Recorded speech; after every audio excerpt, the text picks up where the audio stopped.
It began with a file that should not have existed. Not metaphorically. Not in some poetic abstract way. I mean that, by every known system of logic, record-keeping, and digital structure, the file simply could not exist. And yet it did. I work in records. Not the romantic kind. No dusty archives of ancient manuscripts or forgotten relics. I'm a digital archivist for a private data recovery firm called Halcyon Systems. Our job is simple. Recover corrupted, lost, or fragmented data from corporate servers, personal devices, and occasionally government contracts we're not supposed to ask questions about. Most days are painfully routine. Corrupt spreadsheets, half-deleted emails, broken video files of people's vacations or security footage no one wants to watch twice. It's monotonous, clinical work, like performing autopsies on dead information. Which is why I noticed it immediately. Because it didn't behave like dead data. The case came in on a Wednesday evening, late enough that most of the office had already emptied out, leaving only the low hum of servers and the faint flicker of fluorescent lights struggling overhead. The request was marked Priority Black. That alone was unusual. Priority Black cases were rare. They usually involve sensitive material, legal implications, corporate espionage, sometimes things that hinted at darker corners of government activity. But even then, they always came with documentation, clearance codes, some traceable origin. This one didn't. The request form was almost empty. Client name, source device, external drive, unlabeled, instructions. Recover and isolate file titled Shadow 01 additional notes. Do not duplicate. Do not transfer. View only. That was it. No contact information. No billing authorization. No chain of custody. Just that. I remember staring at the form longer than I should have. There's a feeling you get sometimes, hard to explain. Like when you're alone in a room and suddenly become aware of your own breathing. Or when a sound stops abruptly and the silence feels wrong. That's what it felt like. Wrong. Still, work is work. And Halcyon didn't pay me to question anomalies. They paid me to solve them. The drive itself arrived in a sealed black case delivered by courier. No markings. No return address. When I opened it, I was hit with a faint smell. Burnt plastic, maybe. Or something older. Something... I hesitated. Then I told myself I was imagining it. Back at my workstation, I connected the drive. The system recognized it instantly, but not in the way it should have. Instead of mounting like a normal storage device, the interface flickered. Just once. A subtle distortion. Like a screen glitching for a fraction of a second. Then it stabilized. A single directory appeared. No folders. No system files. No metadata. Just one file. Shadow 01 that shouldn't have been possible. Even the most damaged drives retain fragments. Hidden files, system logs, something. But this was clean. Too clean. Like it had never been used for anything else. I ran a diagnostic.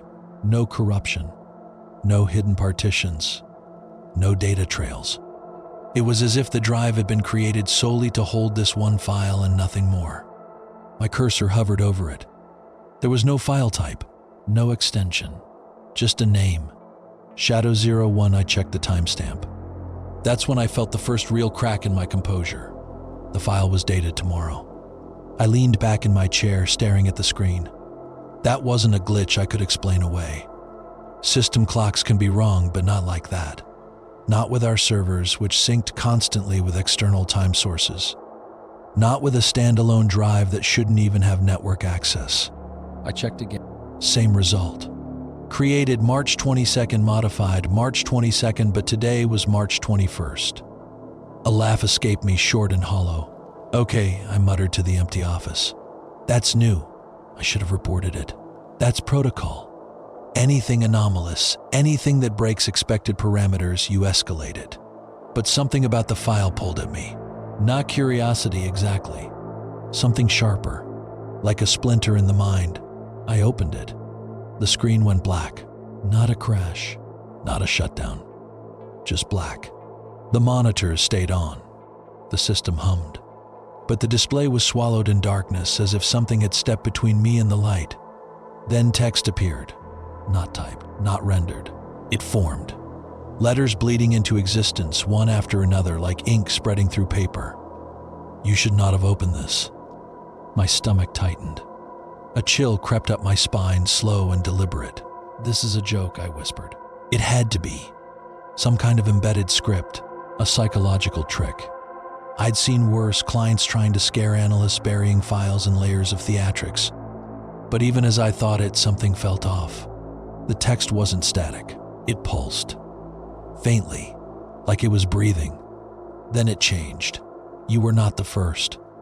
A faint sound echoed through the office. I froze. It wasn't loud. Just a soft, distant noise like something dragging across a hard surface. I turned in my chair. The office was empty. Rows of cubicles stretched into shadow. The overhead lights buzzed faintly. Nothing moved. When I turned back to the screen, the text had shifted again. Do you hear IT? The dragging sound came again. Closer this time. My throat went dry. This isn't funny, I said louder now. If someone's running a test, cut it out. No response. Only the hum of servers. And that sound. Slow. Measured. Something being pulled. I stood up. The chair wheels squeaked softly against the floor. The sound stopped. Silence pressed in. Heavy. Oppressive. I looked toward the far end of the office, the server room door. It was closed. But something about it felt wrong. The shadows around it seemed deeper. Thicker. As if they weren't just an absence of light, but something with weight. I swallowed hard and stepped forward. One step. Then another. Each movement felt amplified, my footsteps echoing louder than they should have. Halfway across the room, the dragging sound returned, right behind me. I spun around. Nothing. My heart hammered against my ribs. Enough, I snapped, though my voice wavered. I'm shutting this down. I hurried back to my workstation. The screen had changed again. Turn around. I didn't. I reached for the keyboard, fingers trembling, and forced the system to terminate the session. The screen flickered. For a moment, nothing happened. Then everything returned to normal. My desktop reappeared. The file sat there. Harmless. The office was quiet again. No dragging sound. No shadows shifting. Just the familiar, dull environment I'd known for years. I let out a shaky breath. Okay, I muttered. Okay, just weird file behavior. I tried to convince myself. Tried to rationalize it. But something in my chest refused to settle. I checked the file again. Still there. Still dated tomorrow. I hovered over it. Then, without thinking, I right-clicked. Properties. The window opened.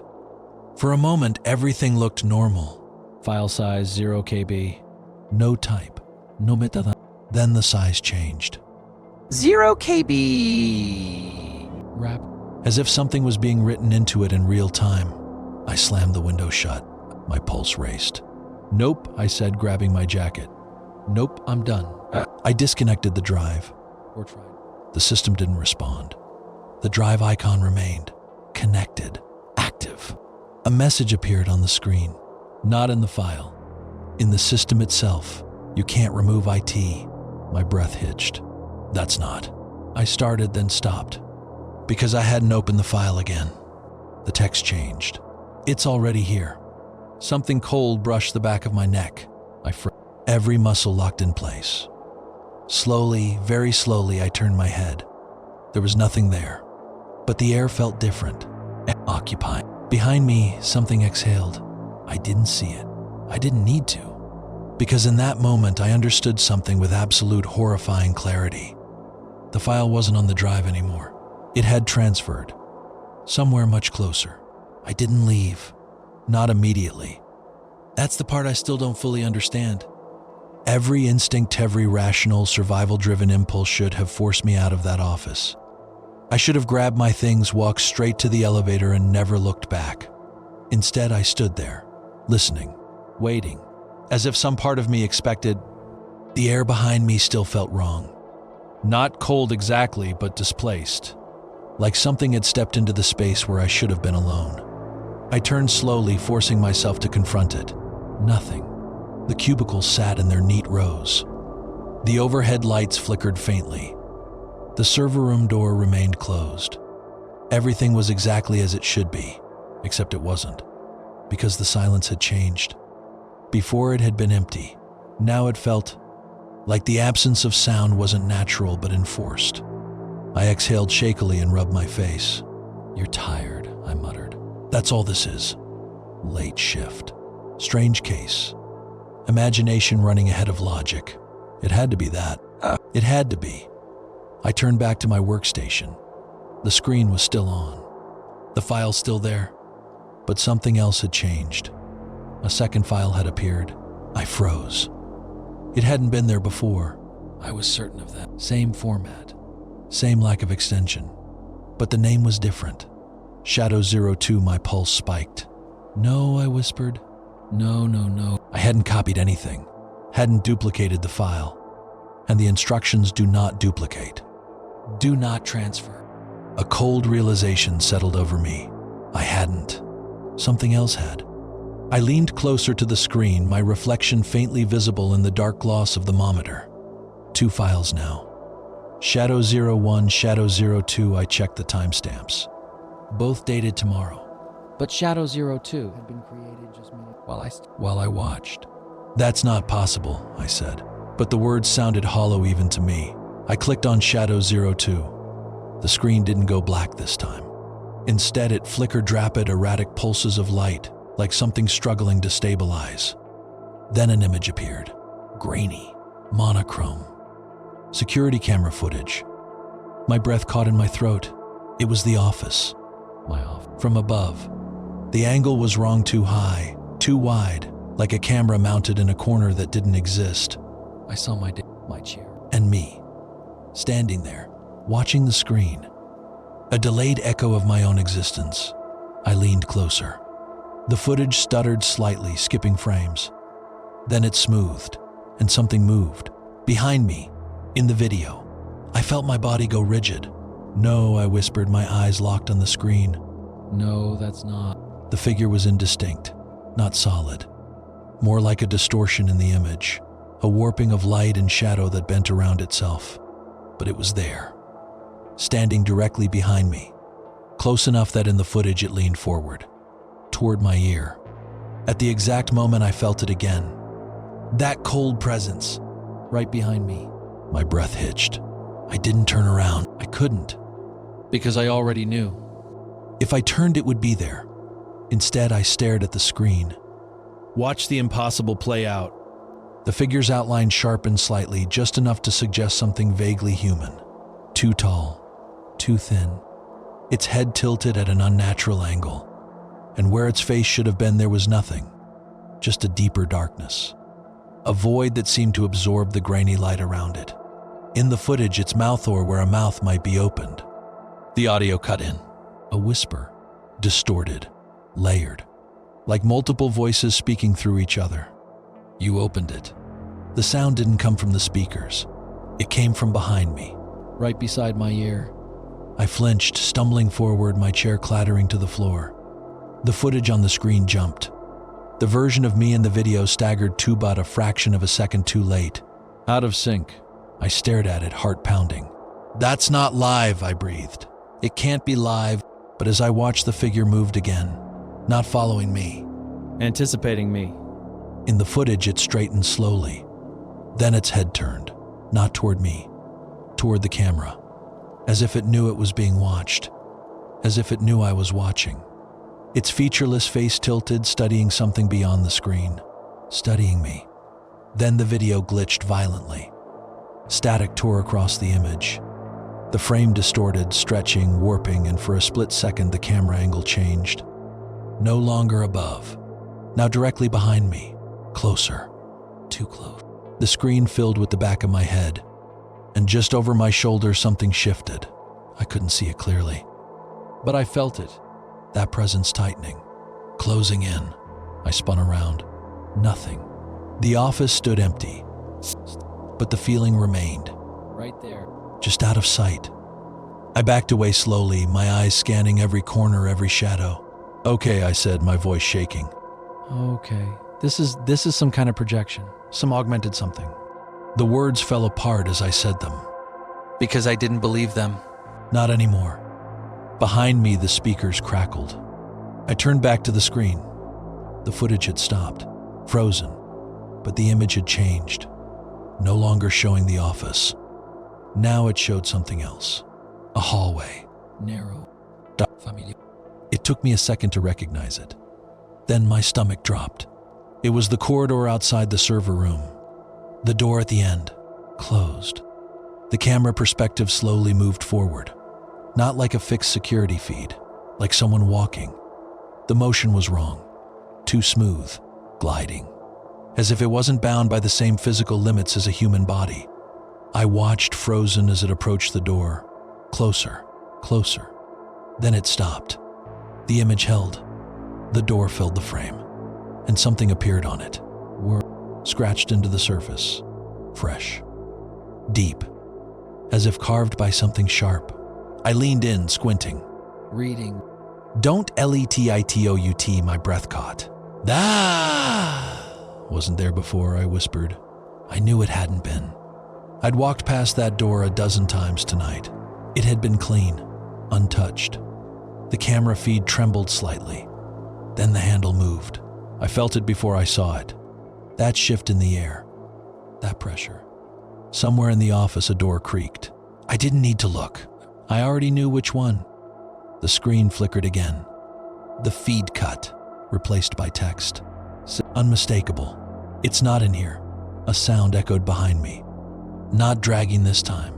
Not distant. Close. Immediate. A soft, wet movement. Like something adjusting its weight. Breathing. I closed my eyes. Just for a second. Trying to steady myself. Trying to gather whatever was left of my composure. Then I opened them. And slowly, carefully, I turned around. This time there was something there. Not fully. Not clearly. But enough. A distortion in the air. A shape that shouldn't exist. Standing in the space between cubicles. Watching me. Waiting. And as I stared at it, it moved. Not toward me. Around me. Circling. Keeping just out of direct sight. Like it understood the limits of my perception. Like it was playing with them. A whisper slid through the air. Closer than before. Inside my head. You brought it out. My legs felt weak. My mind raced, searching for logic, for explanation, for anything that could anchor me to reality. There was nothing. Only one certainty remained. This wasn't contained. Not in the drive. Not in the system. Not in the file. It was here. In the room. With me. And it wasn't done. I should have run. That thought repeated in my mind like a broken loop. Over and over. I should have run. But my body refused. It wasn't paralysis. Not exact. It was something worse. It was the overwhelming certainty that running wouldn't matter. Because wherever I went, it would already be there. The thing in the room shifted again. Not stepping. Not walking. Just appearing slightly closer than it had been a second ago. Like reality itself was skipping frames around it. I tried to focus on it. Tried to force my eyes to lock onto its shape. But every time I almost saw it clearly, my vision blurred. Like my brain refused to process it. Like it wasn't meant to be understood. You're not real, I whispered. The words felt fragile, breakable. The thing tilted. Not its head. Its entire form. As if gravity didn't apply to it the same way. You saw me, it replied. The voice didn't come from any direction. It came from everywhere. Inside my skull. Behind my eyes. Layered, distorted, overlapping. You opened the file. I stopped. Because I had. And it knew. The monitors behind me flickered violently. A chorus of static filled the air. Every screen in the office had come alive. Not with data. Not with systems or logs. With footage. Different angles. Different perspectives. All showing the same thing. Me. Standing there. Surrounded. I spun slowly, taking it in. One screen showed me from above. Another from the far corner. Another from directly behind. Angles that didn't exist. Cameras that had never been installed. And in every single one it stood near me. Sometimes behind. Sometimes to the side. Sometimes so close it seemed fused with my shadow. My breath came in short, shallow bursts. This is impossible, you keep saying that, the voice murmured. A screen directly in front of me flickered, zoomed in. Not on me. On my face. My own expression stared back. Wide-eyed. Breaking. Then the image changed. It wasn't the office anymore. It was my apartment. I froze. No. The footage showed my living room. Dark. Empty. Or not empty. Something stood near the hallway. Still. Waiting. My stomach dropped. That's not. I choked. That's not live. That can't be live. The timestamp appeared. March 20th. Tomorrow. The figure in my apartment moved. Slowly. Deliberately. It turned toward the camera. Toward me. You go home, the voice whispered almost gently. My chest tightened. You bring it with you. I shook my head, backing away. No. I'm not leaving here. I'm not. You already did. The words hit like a physical force. For a split second, the world lurched. The office flickered, just like the screen had earlier. Reality tearing for the briefest moment. And suddenly I wasn't standing where I had been. I was closer to the server room door. I hadn't walked, hadn't moved, but I was there. My breath hitched violently. No, I was. No. Behind me, the thing shifted again. Closer. Always closer.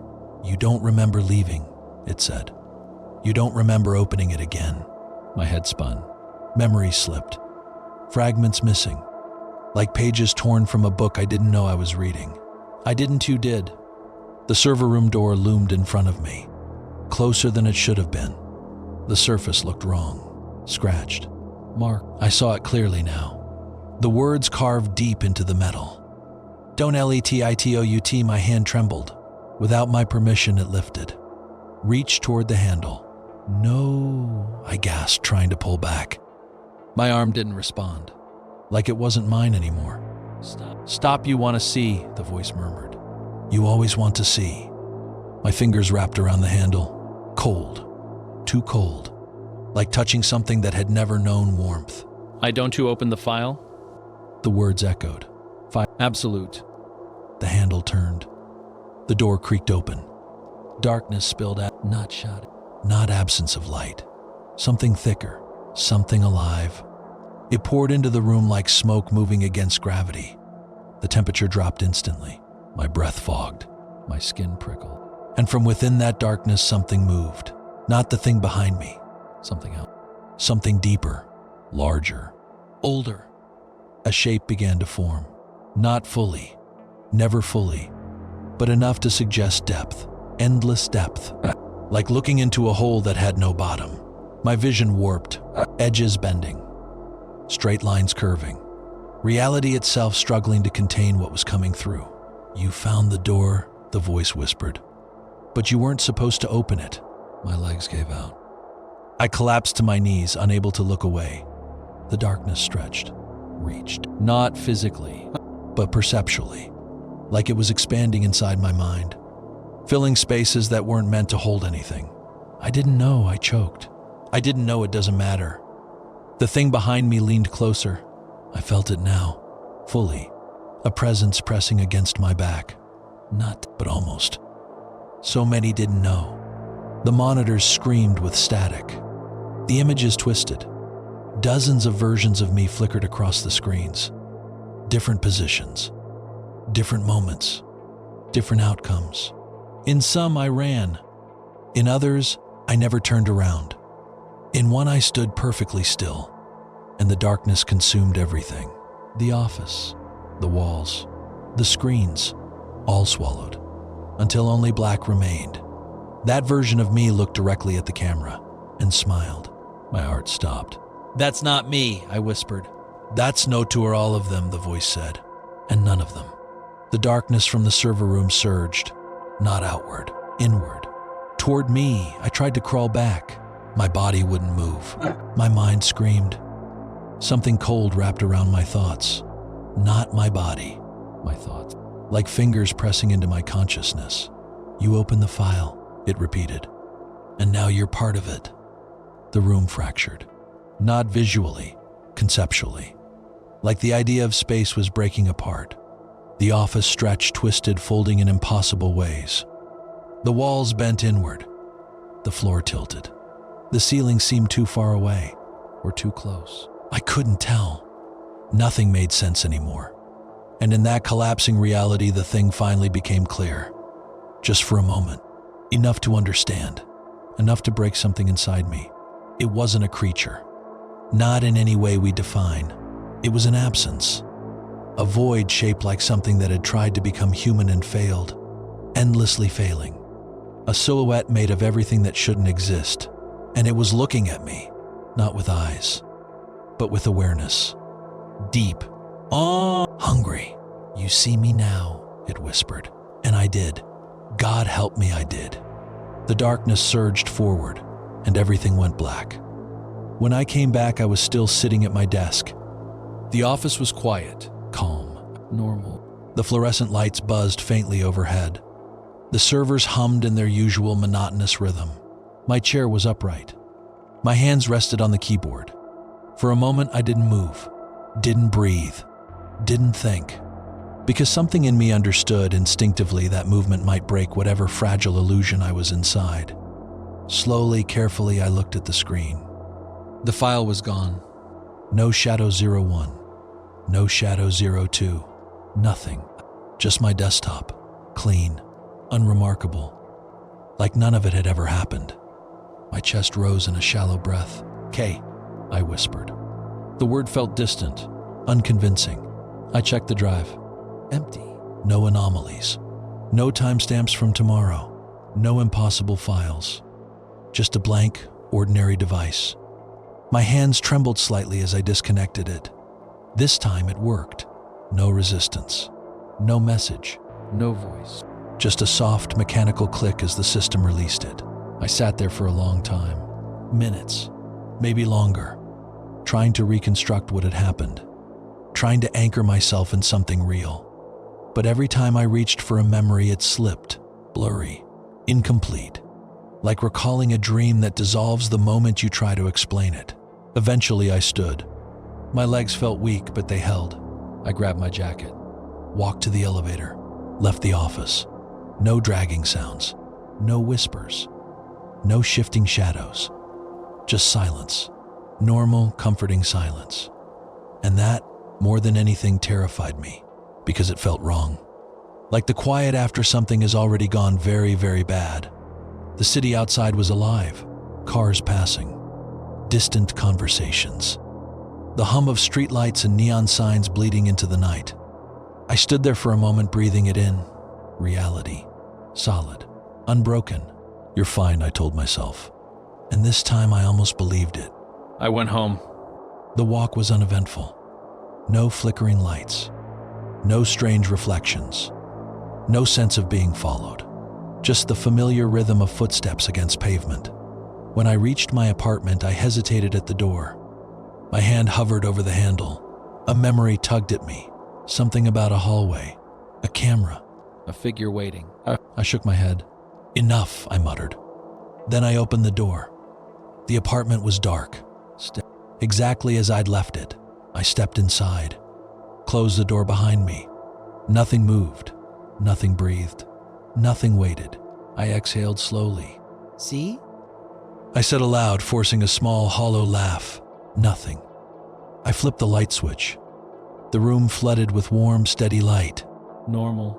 Everything was normal. I dropped my keys on the table. Took off my jacket. Walked into the living room and stopped. There was something on my desk. A USB drive. Black. Unlabeled. My stomach tight. No, I didn't bring that home. I knew I hadn't. I remembered disconnecting it. Leaving it at the office. I was certain. I stepped closer. Each movement felt heavier than the last. Like walking through something thick and unseen. The drive sat there, waiting. I reached out, then stopped. My hand hovered just above it. A thought slipped into my mind. Not mine. Never mine. You already touched it. My fingers twitched. I pulled back sharply. No, I said louder now. No, I didn't. But the certainty wasn't there anymore. Because the memory, it wasn't clear. Had I put it in my pocket? Had I carried it without thinking? Had I, you don't remember, the voice whispered. I froze. It wasn't coming from behind me. Not from the room. From somewhere deeper. somewhere inside. You never remember. My breath quickened. This is over, I said, backing away. It's done. I left it there. I didn't bring anything with me. You always say that. My vision flickered, just for a second. And in that second, the room changed. Not physically, but perceptually. Like something had peeled back a layer of reality. For an instant, the walls looked wrong. Too far apart. Too thin. The corners stretched into impossible angles. And in the reflection of the dark TV screen, I wasn't alone. Something stood behind me. Tall. Distorted. Then the moment passed. The room snapped back. Normal again. I turned slowly. Nothing there. Nothing ever there. But my heart wouldn't slow, because I understood now. Not fully, but enough. It hadn't followed me. It hadn't escaped. It hadn't even moved, because it was never contained in the first place. Not in the drive, not in the office, not in the file. The file wasn't a container. It was a doorway, and I hadn't just opened it. I had become part of it. My eyes drifted back to the desk, to the drive, but it wasn't a drive anymore. Not exact. It looked the same, but it felt different, like it was watching me, waiting for me to understand, waiting for me to accept. My computer screen flickered on. I hadn't touched it. A single file. Shadow 01, my breath caught. No. The cursor moved, on its own, hovered over the file, clicked. The screen went black, and the text began to form. Not on the screen, everywhere, on the walls, on the ceiling, behind my eyes. You are not the first. My chest tightened. I tried to move. I couldn't. You will not be the last. The room darkened. Not from the lights, from something else. Something deeper. And then I saw it. Not in front of me, not behind me, but within the reflection of every surface. Dozens of versions of me. Different moments. Different reactions. Different endings. All trapped. All watching. All part of something larger. Something endless. The voice spoke one final time. Calm. Sifta. Complete. You are the file now. The darkness closed in. And somewhere far away, a new screen flickered to life. A new system. A new user. A new cursor hovering over a file that should not exist. Shadow 01 waiting.